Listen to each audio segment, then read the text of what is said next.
Vaikystėje šis citrinų kremas man atrodė lyg uždrausta svajonė.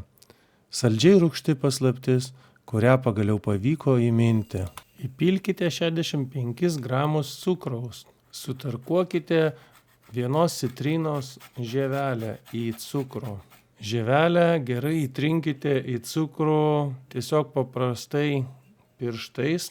Įmuškite 2 didelius kiaušinius ir išspauskite tos nutarkuotos citrinos sultis ir supilkite į paruoštą visą masę. Viską gerai išmaišykite su maišytuvu ir paruoštą masę įpilkite į mažą puodelį, pastatykite ant mažos labai ugnies ir iš lėto kaitindami maišykite.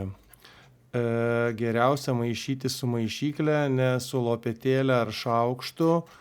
Ir nenustokite maišyti, visą laiką maišykite. Maišymas labai svarbu, kad susiformuotų gražus kremas. Kai kremas baigtas, išjunkite ugnį ir palikite jį pastovėti kokiom 5 minutėm, kad šiek tiek atvėstų. Kai kremas šiek tiek atvėso, įmaišykite į jį 75 gramus kambario temperatūros sviesto.